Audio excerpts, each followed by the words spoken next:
Hi, everyone. Jasmine here. I am so excited to be back and talking blogging with you guys. Um, for those of you who have never come to one of my blogging Q&A sessions, what I typically do is talk about blogging, which is something I absolutely love. And I answer any questions that you guys have in real time about blogging. I see I already have a message here from earlier. Welcome back, Jasmine, from Lois. Thanks so much, Lois. So I guess I want to start by just talking a little bit about where the heck I've been. Many of you may not know if you haven't been to our channel before. I just recently had a baby in April, actually. And I have been gone for a couple of months because I've just been settling into being a parent. I had a baby boy, healthy. His name is Luca. He's adorable. If anyone's interested in what he looks like and how he's doing, we did a video last week detailing what it's like having a baby in Costa Rica. So I'm going to go ahead and post that in the chat here in case anyone's interested and want to learn more about that. But overall, I've just been settling in and getting situated back with what it's like to be a parent and then what it's like to get back to blogging. I'm not going to lie, I do have a new respect for anyone who does anything with a child. I know it's time consuming and it's awesome at the same time, and it's an emotional roller coaster. At least that's what it's been like in my experience, and I love every single minute of it. So um, yeah, it's been awesome. I want to start by giving you guys a quick intro as to who I am. My name is Jasmine Watts. I am the founder and creator of Miss Millennium Magazine, and I am a co founder of another blog called Blogging Money Life as well. I have that blog with my husband, Chris, and we also have a YouTube channel. I've been blogging for 11 years, and in that time, I have learned that the one thing that I love the most about blogging is being able to talk about it with other people and showing them all the different ways that you can benefit from blogging, as well as growing your blog and just getting the word out about whatever you want to share with people. So, all of that said, like I mentioned, this is our monthly Q and A's. I usually have this the last Wednesday of the month, and this is you guys' opportunity to ask me what you're thinking. Um, Now, while this is a time for everyone to ask me whatever blogging question that you may have, I also like to use this time to just talk about something that's on my mind when it comes to blogging. And obviously, something that's been on my mind for some time is how you balance your blog with starting a family, having a family. It can prove challenging.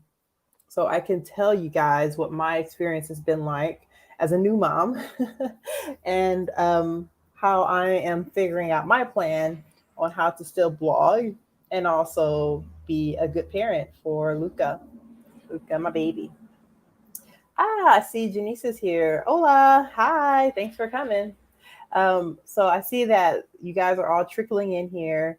As you do, feel free to just say hi, tell me where you're from in the world, and of course, post your questions. So I want to hear what blogging questions you guys have for me, and I will make sure to get them answered as they come in. Now, like I mentioned today, I want to talk all about like just kind of balancing your schedule, balancing your life around blogging so that you can still blog and be a good parent and just get through all the other things that you want to do throughout the day. I'm not saying that it's not a challenge, but it is doable.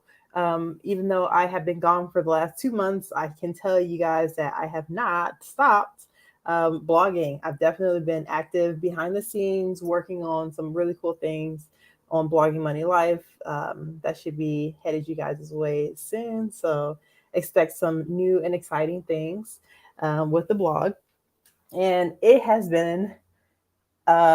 been quite the learning curve.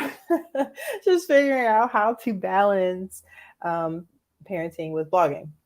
So I want to tell you guys what I did first. The first thing I did when it came to figuring out how do I come back to blogging and how do I fit this into my new schedule with um, a new baby is one, making sure that I enjoy the time that I have. I'm currently on maternity leave, and I did make sure to spend those first few weeks, that first month, actually month and a half, mostly just focusing on the baby, getting to know him, getting to understand what it's like to be a parent. There's a lot of stuff to learn, and I just stopped thinking about other things, and that's what I focused on. So I think that's the first thing: is don't beat yourself up about, oh, I feel like I should have started sooner. I worry about this not getting done. Like, as long as you told everybody that you're going to be taking off, which is something I know I'll let you guys know, I'm going to be gone. I don't have a set time for when I'm coming back. So yeah, just take that time to enjoy it. And that's exactly what I did.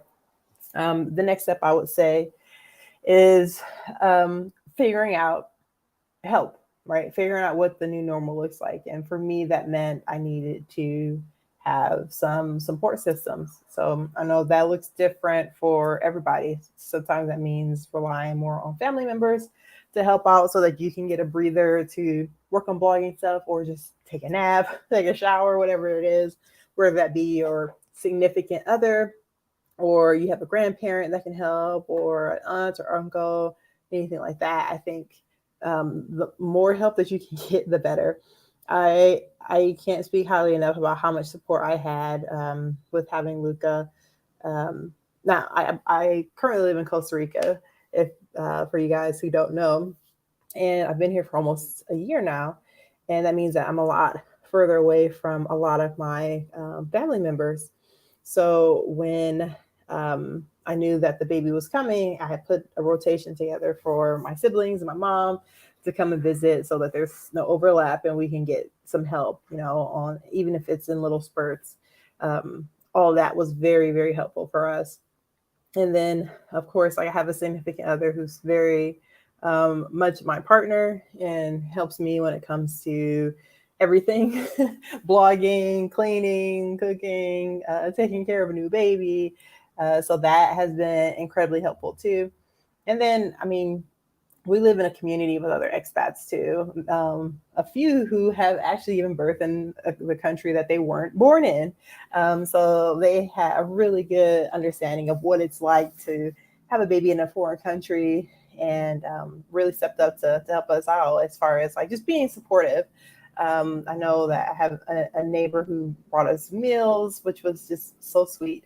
And then we've also had neighbors who have loaned, like just giving us good motherly advice and things like that, and just let us know that they're there, which was helpful, because you don't want to feel alone. Anyway, that's my second my second tip is getting help. There's nothing wrong with asking for it.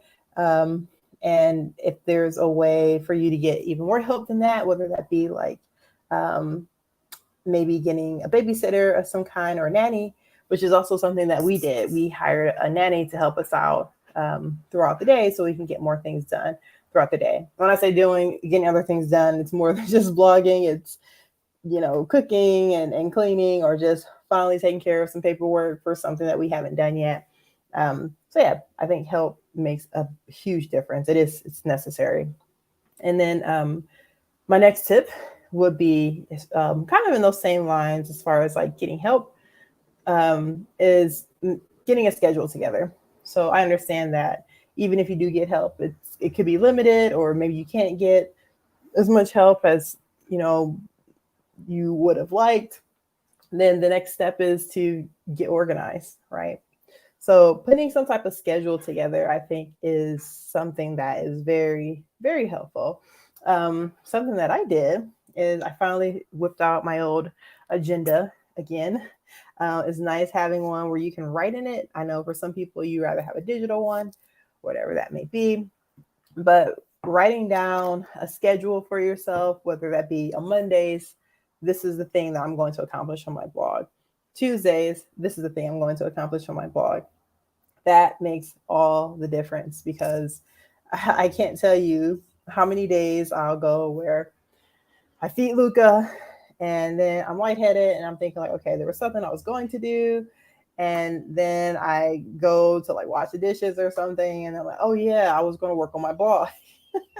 And it escapes you because, you probably have a list that's a mile long of things to do between, your blog and the house or your job or anything else like that. So having it written down makes a huge difference, especially when you are already thinking about so many other things on your plate that needs to get done. So I've gotten back to using my agenda, writing down, here's what I want to accomplish today, and making sure that I'm actually glancing at it every day. Now, for the perfectionists and the people who have to check off every little box on your list, be mindful of whatever your tendencies are. I know for me, I really get a thrill off of like checking off the things that I've accomplished on my to-do list, especially if I can complete a to-do list, that's even better. However, I also have this habit of getting upset with myself if I have 5 things on my to-do list and I've only accomplished 2. Just be aware of what you do. Put a number of things that are realistic on your to-do list, and don't beat yourself up if you don't get to all of it. Remember, you are parents or you have, other things that you need to get done. And if you're accomplishing other things during the day, like don't beat yourself up if you can't get to every little thing on your blog list. But it's good to have that. Have it on your list and keep track of what you're doing and what still needs to be done, and prioritize what needs to happen. So I'm going to stop there really quick and do a quick recap, but also give you guys an opportunity to ask some questions. Now, I mentioned today I am talking a lot about how to balance parenting or just like your regular day-to-day life with blogging. As a new parent myself, this is something that I can say I recently learned, but am also still learning how to do. And I want to share the little wisdom that I have with you guys today and just talk about that. So if you have questions about that, or if you have questions about blogging in general, or just a different topic and that you want answers to, feel free to go ahead and post that in the comments and I'll get an answer for you. Now, I'll do a quick recap of what I've talked about so far. The first tip I gave when it came to, I guess, coming off of maternity leave or just being a parent when it comes to your blog is don't sweat the small stuff with your blog. Spend that time with your kid. Like that's something that you're never going to get back. Your blog is going to be there. So don't get too upset if you want to spend some time actually focusing on your kid and not necessarily working, which is exactly what I did. The next step I would say is get help. I say this in regard to like getting help with parenting, but I also say this when it comes to your blog. There is not a single blogger out there who has made money, who has found success, has done anything without some help from somebody, whether that be getting advice from other bloggers or enlisting a service to help them or taking a course or reading a book, whatever it is. There is no blogger who has went out here and figured it out all on their own and had success. So definitely get help when it comes to parenting your child. Because I think that makes a big difference, but also get help with your blog. There's no shame in that. If you are wondering what are some ways I can get help with my blog, I would say to check out the Blogger Supporting Bloggers Facebook group. I know I have the link to this live right now in the group, so some of you may be watching from there, but I wanted to go ahead and share the link to that if you wanted to join. Just a quick tip, if you sign up, you must complete all the forms, the questions that we ask, otherwise you won't get accepted. So if you're going to join the group, go ahead and add there. And there's a lot of bloggers in there who have really great content. You can look at what they're sharing, and also we have a weekly Q&A in the group that you can check out. So yeah, that's the other tip I gave as far as getting help. And then the tip I gave after that was, let's see, we talked about getting help, and what else? Oh, we talked about putting a schedule together, right? So I talked about how I use my agenda.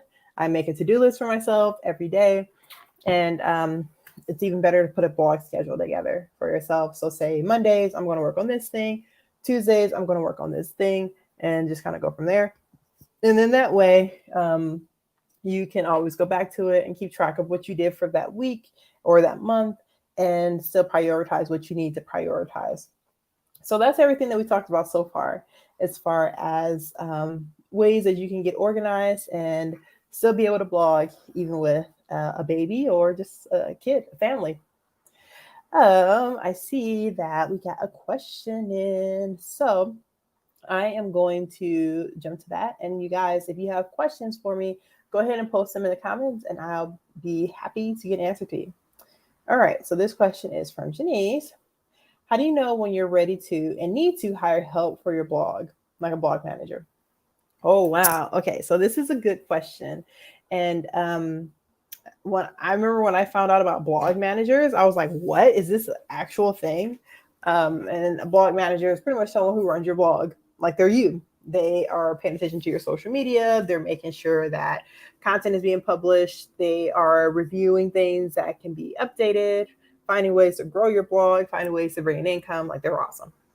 When you get to a point where you can hire a blog manager, it's the same rule I apply to anything when it comes to hiring for your blog. And that is, you hire someone to do a task that you have already mastered, right? So you don't want to hire a social media manager for your blog if you don't have a social media strategy for your blog. If you haven't set up your social media accounts and you don't know what to do and you don't understand Twitter really, but you want to be on there, or anything like that. It is so much better to hire someone and tell them this is how I would like it to be done than it is to hire someone and depend on them to figure it out and make it successful. Because at the end of the day, they're just expecting a paycheck from you. And as far as it being successful, as far as like hitting the goals and things like that, that's something that's more of an incentive for you. So figure out what works, do it for a while, and then create a step-by-step document, also known as a standard operating procedure. And at that point, then you can hire someone else. I would say for a blog manager, that's a role where they are a little bit more expensive of a person to hire because they're doing a lot of tasks for you. You got to have a system for how you want your blog to work. So that means making sure that you already have a social media strategy. Do you have a blog calendar? What days do you publish your content on your blog? Are you making money? And if so, do you have means to afford a blog manager? That's another big one.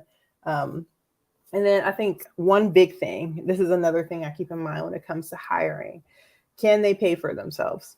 So can you hire a blog manager and then give them a task where they can make at least enough money to pay for themselves or more, so that you can make more money with your blog? So these are all questions to ask before you hire a blog manager. But I think what's most important when it comes to hiring is making sure you have your blog established enough, and you have some processes and you know what works and what doesn't before you hire someone on. Because you don't want to have to figure those things out. Like, okay, how do I make money with my blog? And you have a person that you're paying because you're just losing money every month as opposed to gaining anything. So that's what I would say. That's a good question. A blog manager is great when you can finally get one. Yeah, they can make everything so much easier, especially if you do have a family and you want to limit, your hours when it comes to working on your blog. Having a blog manager to do a lot of that for you is super, super helpful. So really good question. Thanks for sharing that. Okay, so I'll get back to my tips when it comes to managing your blog while also managing a family. So I already recapped everything with you guys as far as the tips that I have that I've been working on. And the last one was making a schedule for yourself and kind of trying to stick to it. The other thing I would say is don't rush it. Don't rush trying to get back to whatever it is, because you just don't know when you're going to be ready. Like, so for example, when I told you guys that I was going to be gone, I didn't have an exact date when I was coming back, because I didn't know what to expect. I didn't know if I need 4 months or 1 month or whatever. Make sure you take that time to just figure out what it is that you want and what you want to accomplish, and feel comfortable. You want to feel comfortable with what you're doing before you get back into everything else for your blog. And I definitely feel comfortable. I'll tell you guys, a turning point for me was um, I spent some time putting Luca to sleep. He took a nap during the day, and I opened up my laptop for the first time in several weeks. And I opened that laptop and just started going through my emails and started looking through content and seeing little things that I can correct or change here and there. And I remember feeling like, yes, this I missed doing this. This was so much fun before, and I can't wait to get back into it. And that's what I knew. Like, I have to figure out how to balance all of this, balance my blog, balance being Luca's mama, and just make it all work. And I will admit, I don't have it figured out yet. And I think that's something that I want you guys to know, that it's not something that is just going to be resolved and okay, I follow all Jasmine's tips. I'm still having trouble with trying to balance it all. And I say just take it one day at a time and see what works for you and what doesn't. Another tip I would say is figure out the times that work best for you. So, are you better at working in the morning? Do you work better in the evening, afternoons, whatever that may be? Try to figure out a way to schedule your day around that. So, I will say that, like, for example, something that I know about myself is that I'm a morning worker. If I try to do something that's mentally strenuous after, I don't know, 3 p.m., forget about it. I'm going to slow down. It's not going to be as effective as if I were to do it in the morning, like when I first wake up or a couple of hours after I've had breakfast. Then, so yeah, I try to put the majority of my most difficult work for my blog in the morning. And in the evenings, that's when I focus on things that are not as difficult. So let's say, for example, for me, writing content is difficult. Um, Things where I have to figure out a strategy for us is a little bit more difficult for me to figure out. So I try those in the morning. And then when it comes to the evening times, scheduling a post on social media, that's fairly simple. Um, Finding pictures, I guess, to post on social is a lot more easier too. So those are things I could do in the evening. So just have a good idea for when you're most effective. And sometimes just know that you're only going to have that time to work. It may be only an hour, it may be a few hours. But do know this about yourself when you're most productive, so you can dedicate that time to your blog. So we'll say that. What other tips do I have? So yeah, working on that. And like I said, just take it one day at a time. That's probably the most important thing I can get across here as far as setting up time to work on your blog. You can have it all together one week, and then the next week it all kind of falls apart. It just depends on what's happening in your life and what things you have going on. Like, for example, I know that Monday this week was a holiday in Costa Rica, so we didn't have our nanny on Monday. And I feel like the week just feels like it's flying by, and I'm not accomplishing as much as I wanted to. And I've questioned myself multiple times, like, what happened? Why didn't I accomplish as much? And then I had to remind myself, oh yeah, we had a day where we didn't have another person here to help us look after Luca. So it just slows things down. So give yourself grace when it comes to that too. You're not going to be able to get everything done or accomplish all the things that you want to within the same week, and that's okay. That's all right.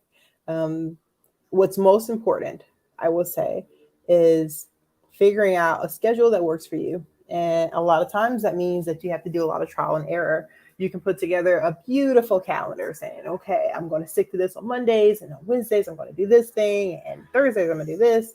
And then when you actually try to execute it, it's like impossible to do any of those things. But as long as you're taking note of what works and what doesn't, and then adjusting, eventually you'll get to a schedule that works for you, whether that be only working a couple of times a week, or working in the evening one day or in the morning the next, and just go from there. And then once you feel solid in what you're doing, as far as like a schedule that works, one tip I would say is to make sure that your circle around you knows that schedule. So whether that be your significant other, or I don't know, some friends of yours that you see on a regular basis, like, hey, I know we typically go out for drinks at this time, but going forward on Tuesdays, this is going to be my designated time to work on my blog. So, I would like it if you help support me in holding me accountable to that goal I have set for myself. So make your schedule, share it with those closest to you, and let them know, like, hey, I'm not available at these times because I will be working on my blog. And what you will find is, if there's a day where you are just not feeling it, and you're like, I know I'm supposed to work on my blog from 9 to 10, but I'd much rather watch television. And you'll see your significant other or your roommate come to you and say, aren't you supposed to be working on your blog right now? Like, you gave me your calendar. This is when you're supposed to be working on it. So people will hold you accountable once you put it out there. So it's good to make that schedule and make sure that people know what that schedule is, so that you can't let yourself off the hook when it comes to your blog stuff.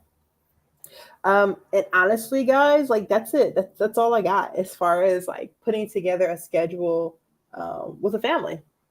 I did notice, though, that there were a few questions in the Blogger Supporting Bloggers group, and I want to make sure I get through those, because we have a weekly Q&A thread that's in the group, and we got some pretty good questions in over these last few weeks since I've been away. So I want to go over a few of those with you guys. So one of the first questions we got was, sorry for the long question. My blog niche is supporting migraine sufferers and those who care about them. The hope is readers can find encouragement through my migraine journey and resources. Through dealing with chronic migraines, I've also tried many products and created my own little migraine kit. My idea is to sell this on my blog. Is this a good idea? Does this take away from my mission? I've only blogged 2 weeks. When should I introduce? Thank you for your feedback. Okay, so what I will say is that I think that it's a great niche, and the best blogs are the ones where you can talk from personal experience. So if you personally suffer from migraines and you have figured out things that work for you, you may have found a really good niche for yourself. Now, I will say the difficult part when it comes to that is it profitable, right? Do migraine sufferers have the dollars to actually, one, buy your kit, and two, purchase affiliates that can help out with your migraines? So that's something to keep in mind. Think about yourself in that regard. I think you know who your audience is. You put together a kit, so there's a possibility that you know how much money you've already spent on trying to deal with chronic migraines. You know what medications you've tried that did not work. You know what medications you've tried that have worked. So I think that's a really good niche, because I can see, someone being in enough pain where they're willing to try anything. And if they can get that advice from someone else who has been there, done that, yeah, I think you're good. Now, I'm not sure what your migraine kit consists of, but I think it's a great opportunity for you to, one, either sell it, or just come up with an article saying, this is my migraine kit. Here are the things that you can buy, and just put affiliate links to all the products that you talk about in your kit. Either way, I think is a great, profitable idea. Just know who your exact persona is. There's one thing to say migraine sufferers, but what does that person look like? Is it a male or a woman? Did they just start having migraines? Have they had migraines for years? Are they migraines that have been induced because of a certain reason? Are they migraines that last for days or years? I mean, days or hours or minutes or whatever. So those are some things to just know. Make sure you understand your full persona, because there are some other parts about them that you can kind of appeal to get them to your blog and buy your products. So good question. Uh, One question was, when will the Miss Mill blogger be back, and did she have her baby? Yes, I am back. I didn't have a set time, but I did have my baby. And if you're interested in what that's like, as far as like having a baby in Costa Rica, I go into more detail in this YouTube video here. So check it out in the comments. But I'm glad that you were looking out for me. Another question. How do you increase your page views? Quite a number of ways. I will say probably my favorite way, the number one way to increase your page views, is through search engine optimization, also known as SEO. So focus on doing a lot of keyword research before you write your content. That's probably the most important thing that you can do. And when I say keyword research, I mean finding certain key phrases that need to be in your article that people will find when they're searching on Google. And then once you do that, you want to make sure you pick key phrases that have enough people searching for it and also are not too competitive. I have a few videos on YouTube where I talk about my method for search engine optimization. But I'm currently experimenting with a different tool right now called Rank IQ. And then I can get you guys the link to that if it's something you want to try out. One thing I like about Rank IQ is it is a fraction of the cost for SEMrush, and it's a lot more simplistic. So I'm not exactly sold yet because there's a lot of things about SEMrush that I love.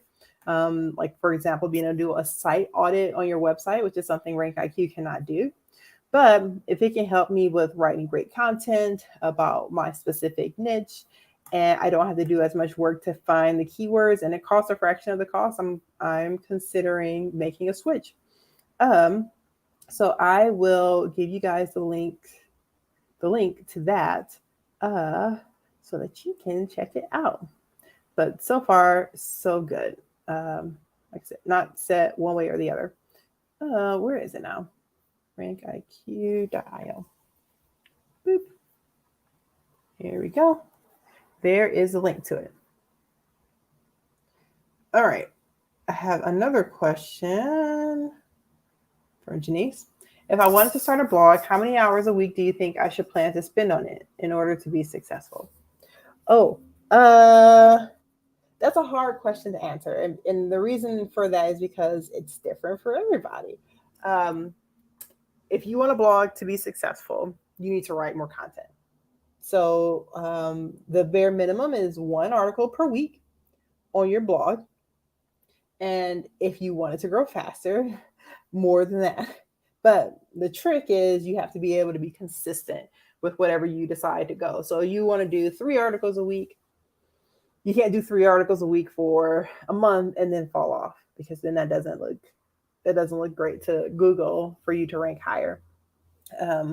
So how many hours will it take you to write 1 blog post a week? That's how much time I think it'll take for your blog to be successful. There are so many other things that go into, having a good blog and making sure it's set up properly and all those other things. I have a good article about how to start a blog that I think would be helpful here. I think, yeah, I'll grab that for you and put it in the description here. In the comments, so that you have that. But yeah, I don't think there's a set time. However much time you have to dedicate to your blog is how much time it takes. And if you have more time to dedicate to it, it's just going to grow faster. But I think, yeah, just getting it set up and making sure you're publishing at least 1 article a week, you should be good. And Denise says, gracias. Hey, good. I'm glad it was helpful.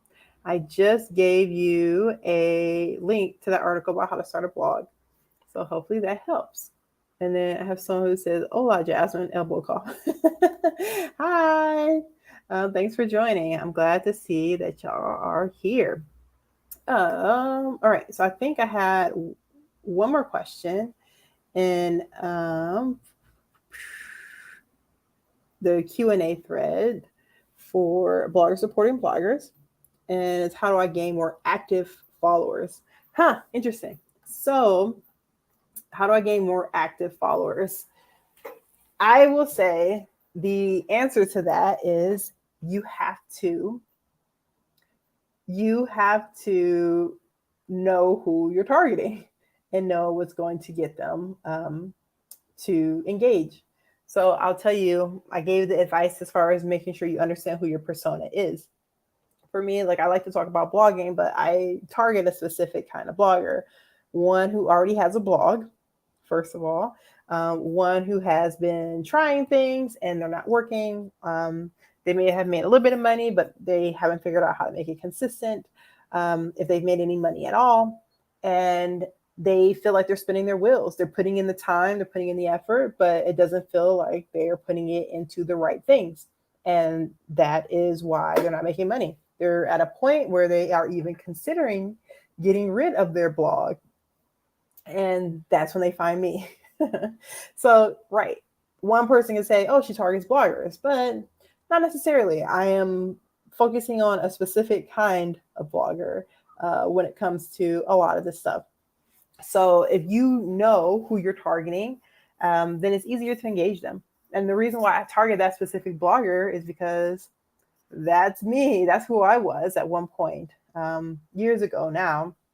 But I know what it feels like to feel like you are spinning your wheels. Like I've done everything. I read this blog post. It told me to do this. I did it. It didn't work. How am I supposed to write 50 blog posts a week and also do all this freaking keyword research and also be an affiliate marketing expert and just all the things, be on every single social media platform as soon as it launches and establish yourself as an expert on each one? It's very, very difficult. So I speak to the people who were feeling the same pain that I felt. And I target those people because I can speak to what that feels like. So if you want an engaged audience, you have to know what an engaged audience looks like. And once you know what they look like, you can find out where to find them. I'm in a number of different blogging Facebook groups where I know I can target my audience. I started a group of my own where I share different content of things that I have learned because I think it would be helpful for them. And then I make sure that I'm active on the social media platforms that I know that they're active on. And then where it becomes very important is when it comes to your SEO, finding keywords that you know that they're probably searching on Google. Like, why can't I make money with my blog? Why am I not getting enough traffic? How do I grow my Instagram account? Those are the things that they're searching for. So I make sure to write content for that audience.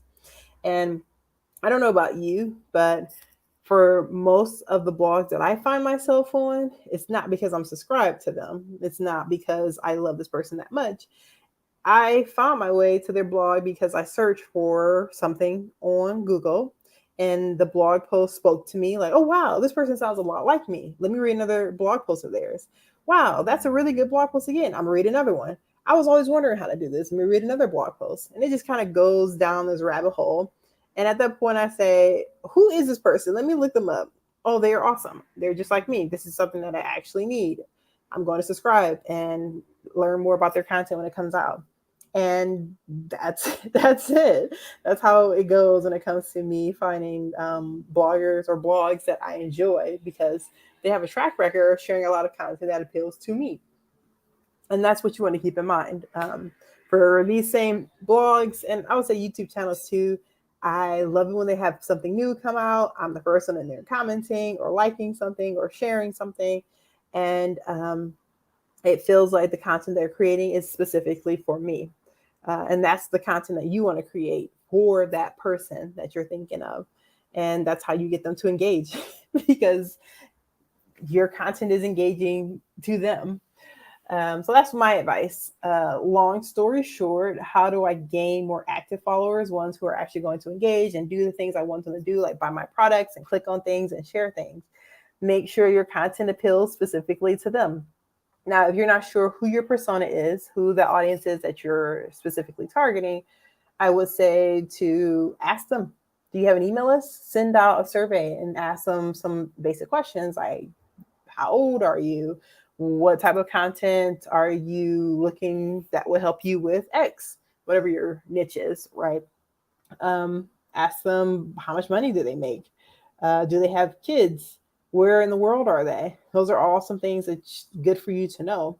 But more importantly is getting into those psychographics, right? I just talked about demographics, but psychographics are like, what's something that keeps you up at night when it comes to, from in my niche, blogging?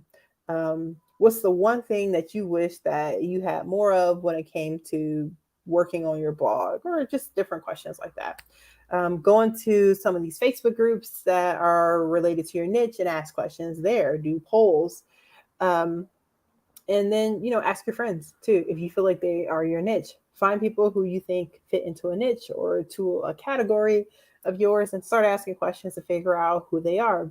And once you develop that persona, it is so much easier to draw the right people to your content. So yeah, I think that was the last question that I had in the Q&A threads for bloggers supporting bloggers. Definitely, if you're not in the Bloggers Supporting Bloggers Facebook group, check it out. I'm going to throw that up there again so you can go ahead and sign up for it. And hopefully you can ask more questions there. You guys, I am super excited to be back and to be talking about blogging. And I can't wait to do this again with you guys in a month. So I'm back on schedule. The last Wednesday of every month is when you can expect to see me here to answer whatever questions that you guys may have. Go ahead and post them in the comments for the next video, or you can post them in the comments for this one, and I'll still make sure to get an answer over to you. This was great, you guys. I will see y'all next time. Bye.